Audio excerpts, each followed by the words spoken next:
آج کی ہماری informative video Pakistan film industry کے معروف فنکار وحید مراد، جس کی انفرادیت نے اسے بے مثال بنا دیا۔ پاکستان فلم انڈسٹری کی تاریخ میں چند ہی فنکار ایسے آئے جنہوں نے اپنی فنکارانہ صلاحیتوں سے پاکستانی سنیما کو دنیا بھر میں مقبول بنایا، اور ان کی وجہ سے لالی ووڈ کی عزت و توقیر میں اضافہ ہوا۔ ایسے فنکاروں میں سب سے نمایاں نام وحید مراد کا ہے، جس نے اپنی پرکشش شخصیت، خداداد فنی صلاحیتوں اور بے شمار انفرادی خصوصیات کی وجہ سے پاکستانی سنیما کا ہیرو نمبر 1 بننے کا اعزاز حاصل کیا۔ اور یہ ایک حقیقت ہے کہ وحید مراد کی ذاتی اور فنی زندگی کی انفرادیت نے اسے بے مثال بنایا۔ اور فن کی دنیا ایک ایسا سمندر ہے جس میں انتہائی قیمتی ہیرے آتے جاتے رہتے ہیں، اور ان میں سے اکثر کسی کے ہاتھ نہیں لگتے، اور جو کسی کی نظر میں آ بھی جائیں تو ان کی صلاحیتوں اور قدر و قیمت کو پہچان انہیں کندر بنانے والا جوہر نہیں ملتا۔ لیکن وحید مراد ایسے فن کے سمندر کا وہ خوش قسمت، انمول اور قیمتی ہیرا تھا، جس کی روشنی سے ایک دن ہماری پوری فلم انڈسٹری کے آسمان کو روشن ہونا تھا۔ یہی وجہ ہے کہ جیسے ہی اس نے فلم انڈسٹری میں قدم رکھا، چھا گیا، اور اپنے فن کی روشنی سے اس نے اپنے دور کے کتنے ہی چمکتے ستاروں کو گہن لگاتے ہوئے ایک چمکتے ہوئے ستارے کی طرح آسمان پر ایسی جگہ بنائی جو اس سے آج اس کے مرنے کے 38 سال بعد بھی کوئی نہیں چھین سکا۔ عظیم اداکار وحید مراد کی ذاتی اور فنی زندگی انفرادیت سے بھرپور ہے۔ انہوں نے پاکستان کے ایک کھاتے پیتے گھرانے میں آنکھ کھولی اور اپنے والدین کی اکلوتی اولاد تھے، اس لیے شروع سے ہی بڑے ناز و نام میں پلے بڑھے، اور پھر تعلیم مکمل کرنے کے بعد اپنے والد نثار مراد کے فلم ڈسٹریبیوشن کے ادارے سے منسلک ہو گئے، اور یوں انہوں نے اس دور کے مقبول فنکاروں کو اپنے گھر میں آتے جاتے دیکھا، اور وہ فنکاروں اور فلمی ماحول سے مانوس ہوتے چلے گئے۔ لیکن اس وقت کسی کو پتہ نہیں تھا کہ وحید مراد ایک دن پاکستان کا مقبول ترین سپر سٹار اور ہیرو بن جائے گا۔ وحید مراد نے بطور فلم ساز اپنے فلمی کیریئر کا آغاز کیا تو انہوں نے بہترین موضوعات پر ایسی فلمیں بنائیں جنہیں عوام نے بہت پسند کیا، لیکن ان کی پروڈیوس کردہ یہ فلمیں ہر لحاظ سے معیاری اور منفرد تھیں۔ فلم ساز کی حیثیت سے چند فلمیں بنانے کے بعد انہوں نے اس دور کے مقبول ہیرو درپن کے بے پناہ نخروں سے تنگ آ کر اپنے قریبی دوستوں کے کہنے پر فلموں میں خود ہیرو بننے کا فیصلہ کیا، جو انہیں بہت راس آیا، اور دیکھتے ہی دیکھتے سپر سٹار بن گئے۔ انہوں نے اپنی ابتدائی فلم دامن میں اداکارہ نیلو کے ہمراہ ایک کردار ادا کیا، اور نیلو پر ایک سولو ڈانس فلم بند کیا گیا جو بہت پسند کیا گیا، اور پھر ان کی فلم اولاد میں کاسٹ کیا گیا، جس میں اداکار حبیب اور دیگر فنکاروں کے ہمراہ ایک اہم کردار میں جلوہ گر ہوئے اور لوگوں کی نظروں کو بھا گئے۔ فلم دامن سے پہلے فلم اولاد ریلیز کر دی گئی، اور یوں اولاد بطور اداکار ان کی پہلی فلم قرار پائی۔ اس کے بعد ان کے بطور ہیرو فلم ہیر اور پتھر ریلیز ہوئی تو اتنی زیادہ پسند کی گئی کہ وحید مراد راتوں رات سپر سٹار بن گئے۔ پھر بطور ہیرو ان کی شاہکار فلم مان ریلیز ہوئی،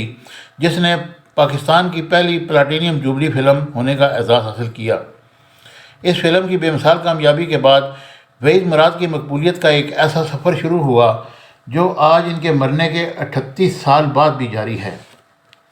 آئیے جائزہ لیتے ہیں کہ وہ کون سی ایسی انفرادی خصوصیات تھی جس کی وجہ سے وحید مراد کو اتنی زیادہ مقبولیت حاصل ہوئی، جو کوئی دوسرا پاکستانی فنکار آج تک حاصل نہ کر سکا، اور وحید مراد کی اداکاری اور سٹائل کی کیا خوبیاں تھیں جس کی وجہ سے ان کو ایور گرین سپر سٹار، چاکلیٹی ہیرو، شہنشاہ romance, lady killer, master of swing picturization اور پاکستانی سنیما کا ہیرو نمبر 1 جیسے خطابات سے نوازا گیا۔ وحید مراد پاکستانی فلموں کے پہلے ڈانسنگ ہیرو اور پہلے سپر سٹار تھے۔ ان کے ہیئر سٹائل، چال ڈال، لباس، لب و لہجے، اداکاری اور خاص فلمی ہیرو کو حاصل نہ ہو سکی، اور وحید مراد سے پہلے ان کے زمانے کے دیگر ہیروز فلمی گانوں میں اس طرح کے پرفارمنس نہ دے سکے جیسے وحید مراد نے دی۔ یہی وجہ ہے کہ آج بھی وحید مراد پر فلمائے ہوئے گانے بہت شوق سے دیکھے جاتے ہیں، اور ایسے گانے جو صرف ہیروئن پر پکچرائز ہوا کرتے تھے، ان میں ہیرو ایک طرف کھڑا تھا، ان میں وحید مراد نے ایسا فنکارانہ ٹچ دیا، اور گانے بھی وحید مراد کی مختصر مگر منفرد اداکاری کی وجہ سے پسند کیے گئے۔ یہ میری تحقیقی ویڈیو آپ اینڈ تک ضرور سنیے گا اور دیکھیے گا،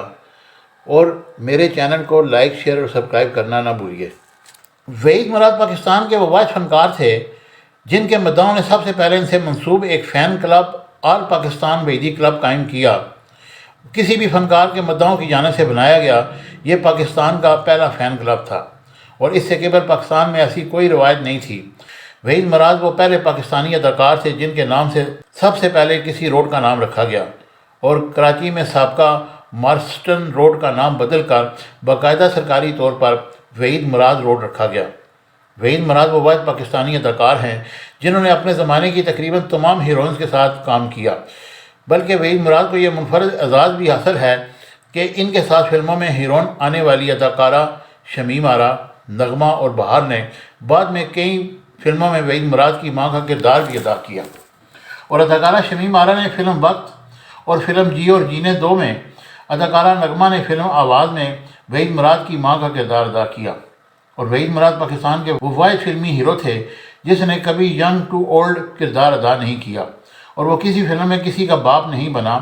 وہ فلموں میں ہیرو بن کر آیا تھا اور ایک ہیرو کے طور پر ہی اس فانی دنیا سے رخصت ہو گیا۔ بلکہ اس کے ساتھ کام کرنے والے اداکار محمد علی اور ندیم کئی فلموں میں وحید مراد کے باپ اور بھائی بن کر آئے، جن میں خاص طور پر فلم آواز میں اداکار محمد علی نے وحید مراد کے باپ کا کردار ادا کیا، اور فلم جی اور جینے دو جس میں اداکار ندیم نے وحید مراد کے باپ کا کردار ادا کیا، جبکہ محمد علی نے بہت سی فلموں میں وحید مراد کے بڑے بھائی کا کردار ادا کیا۔ وحید مراد نے یوں تو بہت سے مرد فنکاروں اور فلمی ہیروئنز کے ساتھ کام کیا، لیکن ان کو سب سے زیادہ اداکار محمد علی اور اداکارہ رانی کے ساتھ پسند کیا گیا۔ ان دونوں فنکاروں کے ساتھ ریلیز ہونے والی فلم وحید مراد کی اکثر فلمیں کامیابی سے ہمکنار ہوئی، اور جس دور میں وحید مراد فلموں میں کام کیا کرتے تھے، اس دور میں کسی بھی نئی اداکارہ کو فلموں میں انٹروڈیوس کروانا ہوتا تو فلم سٹار اور ہدایت کار ہمیشہ اس اداکارہ کو سب سے پہلے وحید مراد کے ساتھ ہی ہیروئن کے طور پر کاسٹ کیا کرتے تھے۔ جیسے اداکارہ انجمن کو فلم وعدے کی زنجیر میں وحید مراد کی ہیروئن بنا کر متعارف کروایا گیا، اسی طرح اداکارہ روحی بانو کو فلم ضمیر میں وحید مراد کی ہیروئن بنا کر انٹروڈیوس کروایا گیا۔ غیر ملکی اداکارہ سمینا سنگھ کو فلم کالا دھندا گورے لوگ میں وحید مراد کی ہیروئن کے کردار میں فلم بینو سے متعارف کروایا گیا، اور اداکارہ سایہ کو فلم پھول میرے گلشن کا میں وحید مراد کی ہیروئن بنا کر متعارف کروایا گیا۔ غرض یہ کہ اس طرح کی کئی مثالیں پیش کی جا سکتی ہیں۔ جب بھی کسی اداکارہ کو لالی ووڈ میں پہلی بار چانس دیا گیا تو اس کے مد مقابل ہیرو کے کردار کے لیے ہمیشہ وحید مراد کو ہی چنا گیا، اور وحید مراد نے تمام فلموں میں بطور ہیرو ہی کام کیا، لیکن صرف ایک فلم شیشے کا گھر میں انہوں نے اداکار شاہد کے مد مقابل ولن کا کردار ادا کیا۔ وحید مراد کے آخری دور کی فلم آہٹ واحد فلم ہے جس میں وحید مراد پر کوئی گانا پکچرائز نہیں کیا گیا، جبکہ ان کی فلم ہیرو واحد فلم ہے جس میں وحید مراد نے اپنے ایک کردار کو نبھانے کے لیے اپنے مشہور زمانہ ہیئر سٹائل کو تبدیل کر کے بال ماتھے سے اوپر کر کے بنائے۔ اگر ہم وحید مراد کی فلموں میں ایک تارانہ نظر ڈالیں تو ہمیں پتہ چلتا ہے کہ وحید مراد کی زیادہ تر کامیاب اور مقبول فلمیں وہ ہیں جن میں اس کے ساتھ ہیروئن کے کردار اداکارہ زیبا، دیبا، شبنم، عالیہ، ممتاز، آسیہ، بابرہ اور رانی نے ادا کیے۔ اور یوں تو وحید مراد کی تمام ہی ہیروئنز وحید مراد کے ساتھ کام کرنا پسند کرتی تھی، لیکن خاص طور پر اداکارہ زیبا، دیبا، آسیہ اور رانی کی وحید مراد کے ساتھ بہت ہی اچھی انڈرسٹینڈنگ اور کیمسٹری تھی، جس کی وجہ سے ان کی تقریباً تمام فلموں نے سپر ہٹ کامیابیاں حاصل کی۔ رانی اور وحید مراد کی مشترکہ فلموں میں کامیاب فلم پرکھ بھی تھی، جس کے ہدایت کار جان محمد جمن تھے، اور اس فلم میں وحید مراد اور رانی کی اداکاری دیکھنے سے تعلق رکھتی تھی۔ اداکارہ آسیہ وحید مراد کو بہت زیادہ پسند کرتی تھی، یہی وجہ ہے کہ جب اس نے 1974 میں ایک فلم پیار ہی پیار بطور فلم ساز بنائی تو اپنے ساتھ ہیرو کے کردار کے لیے اپنے پسندیدہ اداکار وحید مراد کا انتخاب کیا۔ اردو اور پنجابی فلمی گانوں میں جو گانے پکچرائز ان میں سے اکثر بے پناہ مقبول ہوئے، جن میں میڈم نور جہاں اور ماں ناز کے گائے ہوئے گیت آج بھی زبان ذیام ہیں اور بہت شوق سے سنے جاتے ہیں، جن میں خاص طور پر فلم وعدہ کے گانا دیوانہ بن کر میرا پروانہ اور فلم دل اور دنیا کا گانا چمپا یہ چمبیلی یہ کلیاں نئی نویلی ناقابل فراموش گانے ہیں، جو آج بھی برسوں بعد اسی طرح مقبول ہیں کہ ہر گلی کوچے میں سنے جاتے ہیں، اور سدا بار سپر ہٹ سانگز کا درجہ حاصل کر چکے ہیں۔ پاکستان کے پہلے فلم سٹار اور نمبر ون اداکار وحید مراد کا شاندار کام ان کے فن کو ہمیشہ زندہ رکھے گا، اور وحید مراد جیسے منفرد، اسٹائلش اور باصلاحیت اداکار صدیوں میں پیدا ہوتے ہیں اور صدیوں تک یاد رکھے جاتے ہیں۔ آج تک فنکار اور فنکاروں کے قدردان موجود ہیں۔ وحید مراد کا نام فراموش نہیں کیا جا سکتا کہ ان جیسا فنکار ان کے زمانے میں کوئی تھا، نہ آج ہے اور نہ آنے والے کل میں پیدا ہوگا۔ اور سب سے بڑا ثبوت یہ ہے کہ ان کے انتقال کے 38 سال بعد بھی کوئی دوسرا پاکستانی فنکار ان جیسی بے مثال ریکارڈ ساز مقبولیت حاصل نہیں کر سکا، اور بہت سے فنکاروں نے وحید مراد کے سٹائل کو کاپی کیا، لیکن کوئی بھی وحید مراد کی جگہ لینے میں کامیاب نہ ہو سکا، اور بعض لوگوں کے چلے جانے کے بعد جو خلا پیدا ہوتا ہے وہ کبھی پر نہیں ہوتا۔ مجھے امید ہے کہ میری یہ ویڈیو آپ کو پسند آئے گی۔ اس کو زیادہ سے زیادہ لائک، شیئر اور سبسکرائب کیجیے گا۔ Thank you very much.